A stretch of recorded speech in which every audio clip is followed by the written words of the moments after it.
Hey, welcome back, beautiful people, ready to turn your home into a lavender paradise?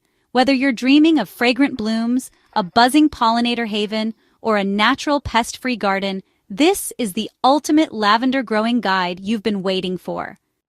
No fluff, no confusing tips, just everything you need to know, from planting like a pro to keeping your lavender thriving for years. Stay till the end, because trust me, you don't want to miss the secrets that'll make your lavender the envy of every gardener. Did you know some lavenders can live for 20 years, while others barely make it through one season?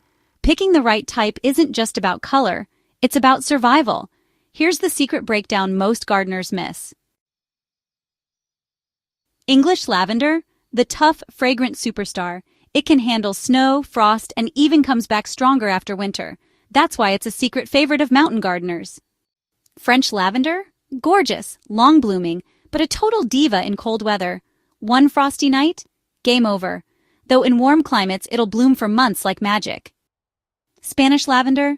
Those wild butterfly-shaped petals aren't just pretty, they're drought-proof, perfect for hot, dry spots where other plants fry. Pro tip: if you're growing in pots, steal the trick that nurseries use. Munstead or Hidcote stay compact but explode with flowers. Get this wrong, and your lavender could outgrow its home by summer. Alright, let's get to planting. But first, what's the best way to start lavender? Seeds, cuttings, or small plants?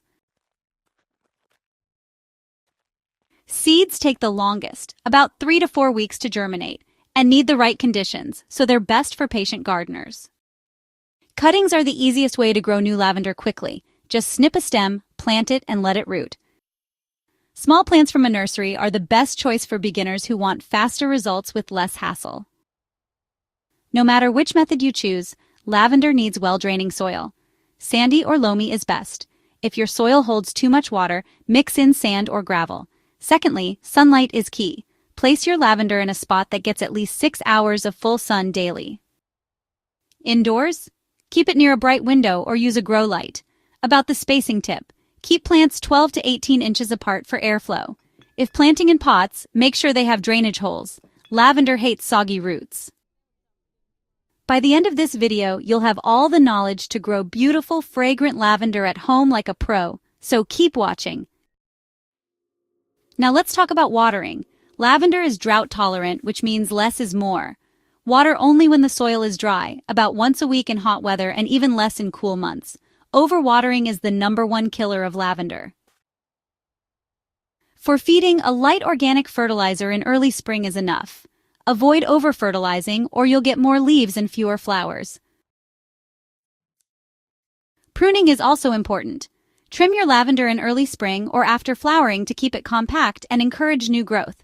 Just cut about 1/3 of the plant, but never into the woody part or it won't regrow. Now let's talk about a few common problems in lavender plants. Even with the best care, problems can happen. Here's how to fix the most common ones. Yellow leaves? You're probably overwatering. Let the soil dry out. Leggy or stretched out growth. Your plant needs more sunlight. Move it to a sunnier spot. Pests like aphids or spider mites. A simple spray of diluted neem oil or soapy water can keep them away. Once your lavender is blooming, it's time to harvest. The best time to cut lavender is when the buds are just about to open. This keeps the fragrance strong. How to harvest. Use clean scissors or pruning shears to cut just above a leaf node to encourage regrowth. Dry the stems by hanging them upside down in a dark, dry place for about 2 weeks. Now, what can you do with it? You can make lavender sachets to freshen up your drawers. Brew lavender tea for relaxation. Create your own lavender essential oil or bath salts for self-care. And there you have it. Everything you need to grow gorgeous lavender at home. And do you have any lavender struggles I didn't cover today? Drop your questions or success stories in the comments. I read every single one and love help. If this video helped you, consider giving it a thumbs up or share it with your fellow plant lovers. It means the world to my small but growing channel. Your support is what keeps me going, so thank you for being here. Please don't forget to hit subscribe and that notification bell so we can keep growing together. Until next time, happy planting and may your lavender bloom like crazy. See you on the next one.